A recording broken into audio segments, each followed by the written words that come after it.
Hey guys, Tanna here with another Digimon ReArise video. I'm really excited for this video. Okay, it's been 4 days since my last upload.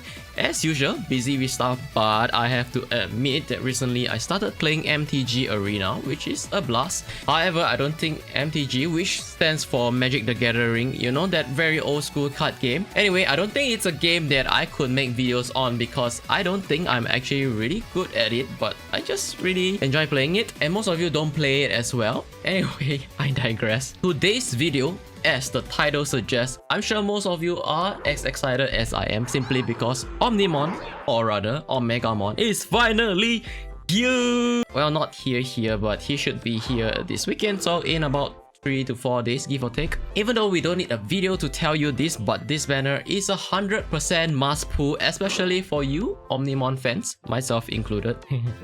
I don't have much rubies left, as you can see right here, 1490. Hopefully I can scrap more by the time he releases. Along with Omegamon, there are actually other Digimon that's also coming along with him, such as Examon, Slayerdramon, and Raguelmon. And that's what I'm gonna be talking about today. Finally, an early review of this new Digimon, since I'm usually late by a day or two. Okay, let's go to the notice and check things out. Okay, so Act 16 is gonna be released. I gotta admit that I have not actually completed Act 15, but I'll probably do so before it releases tomorrow. I think it should be here tomorrow. Yep, 25th. Yeah, it's actually 26 right now, 1 AM right here in Singapore. But anyway, okay, this is Omegamon. Okay, so okay, before Omegamon finally arrived, they actually gave us 2 Digimon, which is Raguelmon and Raguelmon. Okay, these are actually the details. So what's the point of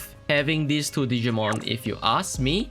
I believe the new event will probably involve these 2 Digimon, so they might give you like 10% extra bonus or something like that during the flash battles or story events or whatever. Personally, I'm really not sure what's in stock, but these are free, so just collect them in your inbox. You probably already have, but if you have not done so, please do it.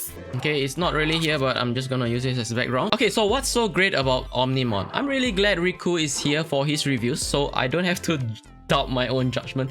So let's get into it. Okay, so these are Omegamon's skills and stats. Okay, his stats here, 7336 HP, which is actually a lot. Okay, and 4953 power, which is also really a lot. However, his defense is kind of low at 1224, but that doesn't matter because of his insane passive, which we'll be talking about later. Okay, and finally his speed is really fast. Okay, 30 speed. Okay, let's take a look at his main skill, Grey Sword. At skill level 1, it's 400% damage to 580% damage. At skill level 10, it damages 2 targets. Okay, ignores target's block. In case of critical hit, it deals 2 times the normal damage, not 3 times like Raguelmon. Okay, on top of that, it gives 40% boost to all allies power for 2 turns. Okay, the cooldown. Okay, what? How is this even legal? His power is already super high, and those multipliers are super sweet. On top of that, it ignores block 2 times crit and even boosts your allies' power for 2 turns. Next, his sub-skill P Break Spectrum. Okay, it deals 250% to 370% damage to 3 targets. Okay, skill level 1 to skill level 10. On top of that, it lowers the 3 targets' power damage resistance by 40% for 1 turn. Okay, thankfully the sub-skill is not on steroid, not like his main skill. It's a lot more chill than his main skill, but still nothing to scoff at. A nice multiplier to 3 enemies to note that his power is really high, and it also lowers their power damage resistance by 40%. Finally, his passive is self-only, 3 times limit receive damage to 1000 hit points. Effect vanishes after 5 turns even if unused. Okay, this is the first Digimon that actually has this,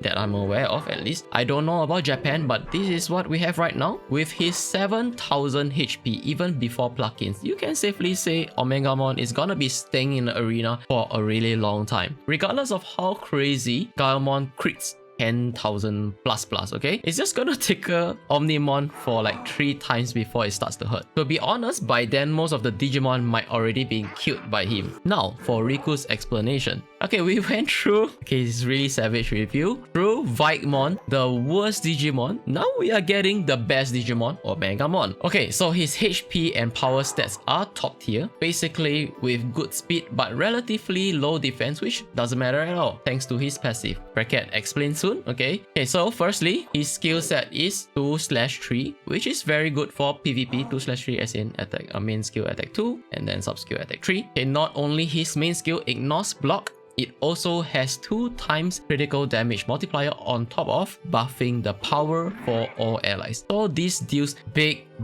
damage. Okay, no joke. Okay, his sub skill reduces the power damage resist of 3 enemies, which allows any power based Digimon to hit them even harder. Okay, that's actually okay. And finally, his passive adds a new unique effect, damage limiter, which basically limits any hit Omegamon receive to 1000 damage only for 3 hits. The trick is, if you hit Omegamon with anything that doesn't register as 1000 damage, bracket, so if it does even less, the damage limiter count does not increase, which makes him very difficult to kill. So if you deal 900 damage, it doesn't trigger. Wow, so it's pretty insane. Okay, and as for Clash Battle goes, he is insanely powerful in there as well. He buffs power, reduces enemy power resistance, has high crit rate damage, and ignores block. He is also very bulky, so you can't go wrong with Omegamon anywhere. So verdict, I'll make it simple for you. You simply pull him and win, or keep pulling until you do. You guys heard what the man said, so this is his verdict. Okay, ratings: SS rank, bracket, oh yes I did, and PvP SS rank. Is this the first SS rank Riku has given? Maybe, I think so. If so, obviously Omnimon deserve it. Okay, next we will be taking a look at Examon. Okay, the excitement kind of died down a little bit, but let's talk about it. Obviously, the hype of the rest of the Digimon feels like it doesn't matter anymore, but here we go. Examon purple review. Okay, skills and stats. These are his skills. Okay, these are his stats. Okay, stats wise looks kind of mediocre, seeing him as an ultra stage Digimon, though I don't know why is it classified as mega. I'm not really sure how the game and story, classify them, but he is considered an ultra stage. Okay, his main skill, Pendragon's Glory. Okay, really nice name. At skill level 1, 400% to 580% damage to 2 enemies. I think it's the exact same damage multiplier as Omnimon to 2 enemies. Minus 20% to their power for 2 turns, and minus 20% to their power damage resistance for 2 turns. Okay, obviously not as crazy as the most hyped Omnimon, but it does have the same nice multiplier, though his power is a lot lesser than Omnimon. That extra stuff that comes with it are minus 20% to 2 enemies power and power damage resistance for 2 turns, which isn't too attractive to be honest. The next, his sub skill D-Break Slash. It does 215% to 370% damage to 3 enemies and minus 30% to their defense for 2 turns. Again, minus 30% to defense is just meh, considering Minervamon reduces 20% to defense as her passive, and for Examon this needs to be activated and only affects 3 enemies. Finally, we look at his passive skill, plus 20% to own power for 2 turns, let self deal 1.3 times damage to raid enemies and target them more easily for 5 turns. Okay, his passive is decent, 20% is nice to make up for his low power, but still after that buff, his base power is only 3.8, okay, which is 1000 less than Omnimon still. That 1.3 damage is a nice addition, but only to raid enemies, while we have a total of 5 types of colors. Okay, Riku's explanation, his stats are very disappointing for an ultra level Digimon. They are lower than normal megas like Raguelmon and Black Metal Garurumon, bracket, so let's hope he gets his target plugins too. Skill set is 2/3 and has high multiplier, so it's good. His main skill reduces power and power resistance by 20%, which is shit, but better than nothing if you got no better options. Top skill is also decent if you don't have passive defense reduction. His only saving grace is his passive that lets him target and do more damage to raid Digimons like Omegamon that's gonna be everywhere in PvP, so he acts like a counter to Omegamon, bracket, if Examon could survive and not get yeeted first. Verdict is a decent Digimon that acts like a counter to raid Digimon, so get it if you want, but you can also skip if you don't like him. Okay, ratings, Clash Battle, A rank, PvP, A rank. Oh, okay, that's actually a lot higher than expected. Next up, Slayerdramon. Slayerdramon Blue Review. Okay, these are actually his stats. Stats looks kind of lacking, to be honest. His main skill, Tenryu Zanha. Okay, it deals 460% damage at skill level 1 to 650% damage at skill level 10 to a single enemy. Ignores enemy's block. 40% chance to inflict poison on the enemy for 2 turns. 460% seems high, but the previous 2 Digimon actually does 400% damage to 2 enemies, which is a lot better. So total of 800% damage. Okay, he does actually ignore block like Omnimon, and on top of that has a 40% chance to poison, which is very low chance considering other Digimon has a higher chance to deal status ailments to multiple enemies. So even like High-End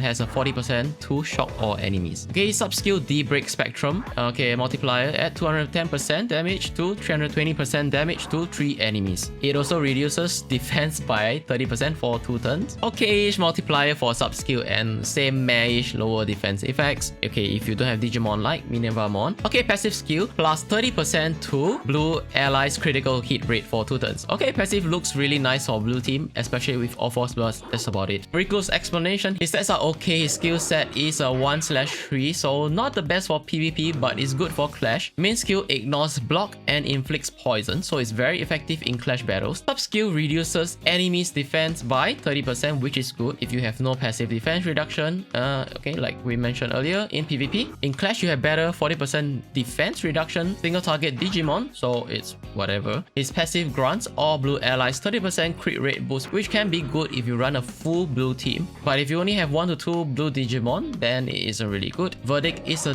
decent placeholder Digimon if you got nothing to use in blue teams, but overall not worth it. Ratings for Clash Battle, B rank, PvP, C rank. And finally, the last review of the day, Raguelmon. Okay, green review. Okay, these are his stats. Okay, I have never heard of all these Digimons, to be honest, but I'm fine. I get to know them slowly as an OG Digimon fan. As a green Digimon, his stats looks okay. His low tech is understandable, but his defense is kinda low in my opinion. It is good actually. Okay, his main skill, Darkness Zone, at skill level 1, it deals 280% damage to 3 enemies, allows each red ally to evade 1 attack. It also lets each red ally and green ally recover 350 HP on every action for 1 turn. Okay, so his multiplier isn't really relevant since he's not here to DPS. It's more like a support role. He has a really interesting main skill, however, allow red ally to evade once, and has 350 HP regen for both red and green, so himself included, which feels like an okay heal though. 350 HP is kinda low, I would say. His sub skill, HP Recovery Disaster at skill level 1, it deals 260% damage to 2 targets. Once again, it's not really relevant, but it restores 25% HP to all allies. Okay, sub skill heals 25% to all allies. Strictly speaking, as a healer, Plesiomon might actually be better since he heals 50% to all allies. But let's take a look at his passive skill, which I think is really interesting. Okay, his passive skill makes all red and green allies immune to shock, paralysis, freezing, stun, sleep for 1 turn. So basically CC immunity for 1 turn for red and green allies. And finally, it also boosts each red ally's critical hit rate by 30% for 2 turns. Okay, so his passive looks really good even though it's only for red and green allies. Thankfully, we have a good selection of Digimon right now and will probably get better over time. The immunity to CC is really nice, and that red allies crit rate by 30% is icing on top. Because of this, I may actually pick him over Plesiomon because of that nice passive. Omnimon would appreciate that nice 30% crit rate as well. May actually bring him to Clash battles as well. Okay, Riku's explanation, a very good red Digimon support, good stats. Both of his skills can provide healing abilities and deal damage as well. His heals actually work on himself, unlike Phoenixmon, RIP Phoenixmon. Sub skill provides 25% heal to all allies and deals damage to 2 enemies. Okay, passive provides CC immunity to red and green Digimon for 1 turn, which is good, and grants all red allies a 30% crit chance boost, which is a great help to red Digimons, especially Omegamon. The main skill grants 350 HP regeneration to red and green allies. It isn't much, but it still gives you HP back, so you can't complain. On top of that, it grants each red ally evasion for 1 hit, which can help you a lot in avoiding a threatening hit and increase your survivability. That's a really good point there to prevent one-hit KO like Raguelmon or of course in PvP. So his verdict, and overall very good green Digimon to have and works very well with Omegamon and other red Digimon. Rating Clash Battle A and PvP A rank. Oh, okay, that's really nice. And finally, that's all for today's reviews. Really excited to see the game coming back, and I hope more players will come back if they are still holding it back. I hope these reviews help. Personally, I don't understand why a handful of Digimon are simply way better than the rest. But that's how gacha works sometimes. As a fan of Digimon, I'm just gonna enjoy the game as it is and enjoy while it lasts. The next video, I'm gonna cover some miscellaneous stuff which I have been wanting to but did not actually have the time to. Kind of like a little bit too late, but it's better than never kind of thing, I think. Okay, those things such as post SDQ summons, so don't forget to clear them. Don't be like me and waste all these gacha points. There's also a Ruby Vortex if you miss it. So finally, once again, I hope you guys enjoyed today's video. I'm really excited myself and can't wait for Omegamon to drop this weekend. I believe it will be as usual on a Saturday or maybe Friday. I can't remember exactly. Anyway, I'm thinking of streaming this weekend, so stay tuned and follow my Twitch to get that notification when I go live. I hope to see you guys there. Subscribe for more Digimon ReArise content, like this video and comment below if you like Omegamon, and as always, I'll see you guys in the next video. Peace.